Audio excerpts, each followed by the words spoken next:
Aleksandr Karelin, who was the scariest fucking wrestler of all time. Like, if anybody says, like, who's the scariest wrestler of all time, it's Karelin. They used to call him the Experiment because his parents were, like, normal size, like, kind of tiny, like 5'7".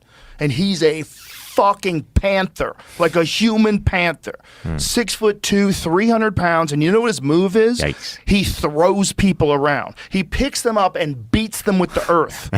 He's the most terrifying wrestler ever because he would just hoist them up in the air. And look at that picture. See that picture? Right. I have that picture framed on metal, printed on metal in the gym, just to remind me of what a pussy I am.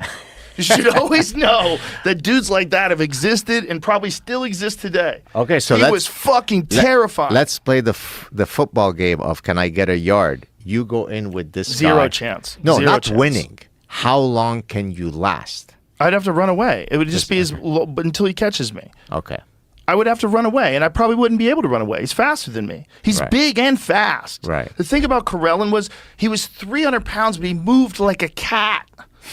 He had crazy flexibility, like ridiculous flexibility and mobility. He did all these mobility drills. Like, if you watch his workouts, they were extraordinary. Because, like, he's doing a lot of things like shield casts with giant steel plates. So he's doing a lot of this shit. So it's like rotational muscles. His ability to manipulate things in awkward positions was off the charts. It was all like heavy kettlebell work.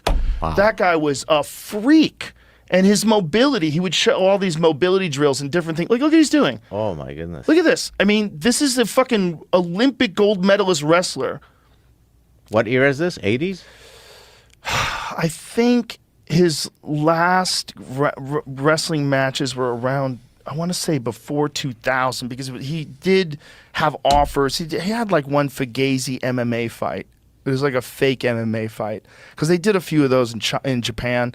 They had a weird sort of symbiosis with pro wrestling and MMA, and so there was MMA fights in Japan that are allegedly fixed, and they look fixed. You watch them, you going, get the fuck out of here. Like, it's like you see like a fake tap. You see like someone giving their arm up or something.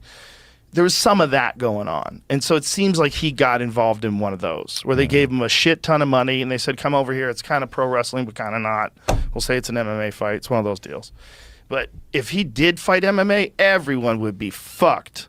Everyone. Wow. Everyone would be fucked. And if you figured out how to strike, oh my Jesus. You know, I'm not sure if we've talked about this before, but the precursor of the MMA, I had that conversation with my brother, the judo guy, because we would go out to nightclubs and he's very, very small guy, probably 5'3", but built like a pit bull.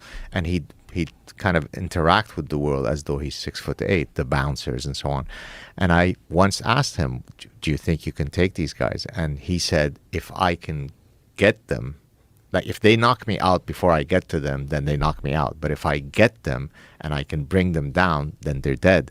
And I think from my very, very limited knowledge of MMA, the guys who usually win are precisely those guys who can do exactly what he said, right? Yeah, sort of. But kind of everybody knows how to defend that now. It's just how well can you defend and how good of a striker is that wrestler. Because there's this gentleman who's coming up on the scene right now. His name's Bo Nickel. And he's an elite, like, blue chip wrestler, like elite wrestler, like Olympic caliber wrestler. And now he's competing in MMA. And his last fight was a first round knockout with his hands. And he showed that he's got sick boxing skills too, which is the most terrifying thing. When you got a guy who's above and beyond you in grappling. Like, once he gets a hold of you, you're Fucksville. There's no way. You have fucking one-way ticket to Fucksville. He's going to slam you to the ground. He's going to control you. He's going to beat your ass. They're just too good at wrestling. Right. And then also he can fuck you up standing. That's where it gets really dangerous. So if a guy like Karelin learned how to stand up, that would have been the end. Because there's certain freaks that, like, you just, like, athletic freaks. You're just like, I don't know. What are you going to do with that? What are you going to do with that? So in the MMA, in the history of the MMA, is there someone that is akin to Messi in terms of like a Michael Jordan or a Messi in the MMA? There's a few. There's a few that are in that conversation. I think the number one consensus greatest of all time is John Jones. Because John Jones just went up and easily won the heavyweight title with a first round submission. Easily. Just took the guy down, strangled him quick. And the way he did it was like so extraordinary. His control of distance, his management of the space, like the way he set it up. It's really tough to argue that he's not the greatest of all time. Undefeated as a light heavyweight, had one defeat that was a disqualification that's 100% bullshit. He was on top of this guy, smashing him, beating the fuck out of him. But they said that he did 12-6 elbows, which are the dumbest fucking ever rule in MMA. Because what if it's 12:05? What if it's 12:05? Sorry, what does that mean? I don't see. Oh, I'm sorry. Yeah. From the position on the clock. Okay.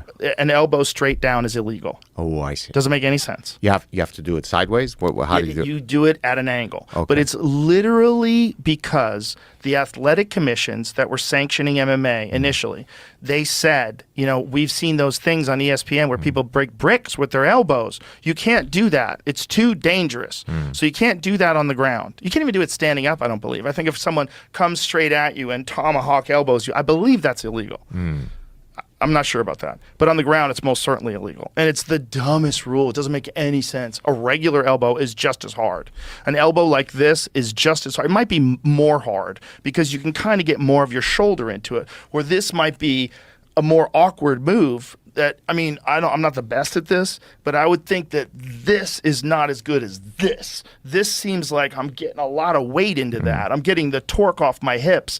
This, I'm kind of coming up and down. Right. I feel like I have more ability to generate force going sideways, going into it like that. So I think if you measured it, I bet this elbow is stronger for like the elite fighters. So it's not a matter of like whether or not it makes sense. It's a dumb rule. And so that's the only time he ever lost. He got he got disqualified. Okay. It's the only time he ever lost. Other than that, like he's like at certain point in times in his career, he was like playing with his food.